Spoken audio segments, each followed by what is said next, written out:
আসসালামু আলাইকুম গাইস, কি অবস্থা সবার? আশা করি সবাই ভালো আছেন। বৃষ্টির দিন হঠাৎ করে মনে হলো চটপটে খাবো, তো চলুন রেসিপিতে চলে যাই। শুরুতেই আমি কিছু ডাবি কালাই ভিজিয়ে রেখেছিলাম প্রায় 4-5 ঘন্টা, সাথে আলু কেটে রেখেছি। তো এগুলো আমি বয়েল করব। আজকে আপনাদের সাথে যে রেসিপিটা শেয়ার করব, এটা রাইস কুকারে আপনারা খুব ইজিলি করতে পারেন। হয়তো তাদের বাসায় খড়ি আছে বা সিলিন্ডার গ্যাস ব্যবহার করেন, তাদের জন্য কিন্তু রাইস কুকারের রেসিপিটা খুবই ভালো হয়। তো আমি এটা অনেকক্ষণ ধরে ভিজিয়ে রেখেছিলাম, 4-5 ঘন্টা। এখন এগুলো সুন্দর মতো পানি দিয়ে আমি রাইস কুকারে বসিয়ে দেবো। তো রাইস কুকারের যে পটটা, সেখানে আমি আলু আর ডালগুলো নিয়ে নিলাম। সাথে সামান্য পরিমাণ পানি দিব, মানে আমি যে পরিমাণ ডাল দিয়েছি তার 1/3 কাপ। এতে করেই ডালটা পারফেক্টলি সিদ্ধ হবে আলু সহ, এবং এটার যে স্ট্রাকচার সেটা যেভাবে আমরা চটপটিটা খাই সে অনুযায়ী কিন্তু হবে। আর এর উপরে আমি একটা ডিম সিদ্ধ দিব, যেহেতু চটপটিটা আমার ডিমটা লাগবে, সেটাও আমি রাইস কুকারেই করে নিব। এতে করে হবে কি, সময়টাও বেঁচে যাবে আর কাজটাও সহজে হবে, আমার গ্যাস বন্ধ কিছু ফুরালো না। তো এখানে আমি আজকে রাঁধুনির চটপটি মশলাটা ব্যবহার করব। রাঁধুনির মশলাগুলো খুবই হেল্পফুল। আর টক বানানোর জন্য আমি হঠাৎ করে যেহেতু খেতে চেয়েছিলাম, বাসায় তেঁতুল ছিল না, আমি এই চাটনিটা ব্যবহার করছি। চাটনি দিয়ে টক বানাবো। সাথে আমি লেবু, কাঁচামরিচ, পেঁয়াজ, ডিমটা আবার গ্রেট করে নিয়েছি, আর শসা কুচি করে নিয়েছি, এগুলো ব্যবহার করছি। এগুলো কিন্তু চটপটির স্বাদ বহুগুণে বাড়িয়ে দেয়। তো চলুন এখন আমরা আমাদের চটপটিতে যে টকটা ব্যবহার করব সেটা বানিয়ে নিই। তো প্রথমেই আমি এটা মিষ্টি টক করব, যার জন্য একটা ছোট্ট বাটিতে আমি 1 চামচ পরিমাণ চিনি নিলাম। চিনিটা আমি নিয়ে নিচ্ছি। এরপর আস্তে আস্তে আমি বাকি যেগুলো ইনগ্রিডিয়েন্টগুলো সেগুলো দিয়ে দিব। তো শুরুতে চিনি নেওয়ার পর এর সাথে আমি চাটনিটা অ্যাড করে নিচ্ছি। তো আমার এই টাইপের যে টকটা, এটা বানালে কিন্তু দেখবেন বাসার সবাই অনেক চুজ করেছে, আমাদের বাসার সবাই অনেক পছন্দ করেছিল। তো এখানে আমি চটপটির মশলা হালকা একটু দিয়ে দিলাম ফ্লেভারের জন্য, এতে ফ্লেভারটা অনেক ভালো আসে। সাথে একটু চিলি ফ্লেক্স বা শুকনো মরিচের গুঁড়া দিলাম। এবার দিচ্ছি এতে হালকা পরিমাণের লেবুর রস। খুব বেশিও দেবো না, আবার কমও দেবো না, মোটামুটি যেটা লাগে যেটা। আর আমার লেবুর ঘ্রাণটা এত সুন্দর ছিল, এত সুন্দর স্মেল, যার জন্য টকটার স্মেলটাও কিন্তু অনেক সুন্দর হয়েছিল। তো আমি 2টা পরিমাণ, মানে একটা লেবুর অর্ধেক পরিমাণ রস এখানে দিয়ে দিলাম। আর সাথে আমি সামান্য পরিমাণ পানি অ্যাড করে নেব, তাহলে এটার যে গ্রেভিটা সেটা ঠিক থাকবে।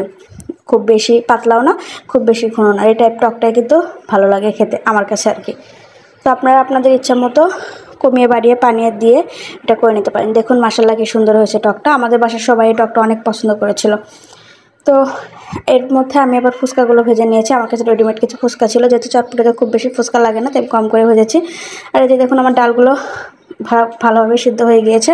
তো আমি আলুগুলো ম্যাশ করার জন্য আলুগুলো এখন তুলে নেব, কারণ আলুগুলো ম্যাশ করে না দিলে এটার গ্রেভিটার মধ্যে একটা থিকনেস সেটা আসবে না, যার জন্য আমি আলুগুলো তুলে নিয়ে আলাদা করে ম্যাশ করে নিচ্ছি। তো আলুগুলো আমার ম্যাশ করা হয়ে গেছে। এখন আমি এই চটপটিতে সব কিছু অ্যাড করব। আমি এখানে প্রথমে ফ্লেভারের জন্য হালকা একটু লেবু ব্যবহার করলাম, আপনারা চাইলে দিতে পারেন, না চাইলে স্কিপ করতে পারেন। এরপরে দিব ম্যাশ করা আলু, যেটা না দিলে আসলে চটপটির মজাটাই হয় না। চটপটি বলেন, ফুচকা বলেন, আলু কিন্তু লাগে। তো সেটা আমি দিয়ে নিলাম। এরপরে এখানে অ্যাড করছি সামান্য পরিমাণ পেঁয়াজ কুচি, মরিচ কুচি, কারণ যেহেতু আমি এগুলো ডেকোরেশনের উপরে দিবই, তাই এখানে হালকাই ব্যবহার করব। আর আমি আর একটু চিলি ফ্লেক্স বা শুকনো মরিচ এগুলো এখানে অ্যাড করছি, কারণ আমাদের বাসার সবারই ঠান্ডা, যার জন্য আমি ঝালটা ব্যবহার করছিলাম। সো চটপটির মশলায় কিন্তু ঝাল দেওয়াই থাকে। আপনারা যারা ঝাল কম খান তারা কিন্তু এখানে মরিচগুলো স্কিপ করে যাবেন। আর এখানে আমি যে পুরো প্যাকেট, সে ফুল প্যাকেটের 3 ভাগের 1 ভাগ চটপটি মশলা দিয়েছি। আমার চটপটিটা খুবই ঝাল হয়েছিল, যদি একটু এক্সেস ঝাল হয়েছিল, কিন্তু বাসার সবার ঠান্ডা, যার জন্য সবার কাছে অনেক ভালো লেগেছে মাশাআল্লাহ। তো আমি এখন এগুলো ভালোভাবে মিশিয়ে নিচ্ছি। মিশিয়ে নেওয়ার পর কিন্তু এটা অলমোস্ট রেডি হয়ে যাবে। দেখুন এটা কালারটা কি লাল লাল হয়েছে, আসলে প্রচুর ঝাল হয়েছিল। খেতে যেমন টেস্টি হয়েছে, ঝালও হয়েছিল। তো আমি এটা এখন সার্ভ করব। আর চটপটির লুকিংটা যখন ভালো হয়, মাশাআল্লাহ খেতেও ভালো হয়, তখনও কিন্তু ভালো লাগে। তো আমি এটা ডেকোরেশন করছি। প্রথমে চটপটির যে স্ট্রাকচারটা ওইটা দিয়ে নিলাম। একটা প্লেট বা বাটি আপনারা যেটা ব্যবহার করেন সেটাতে ঢেলে নেবেন। এখন এর উপর দিয়ে আমি যা ডেকোরেশন করবো ওগুলো দিলাম। সামান্য কাঁচামরিচ, কারণ যেহেতু অনেক ঝাল হয়েছে, সামান্য পেঁয়াজ কুচি,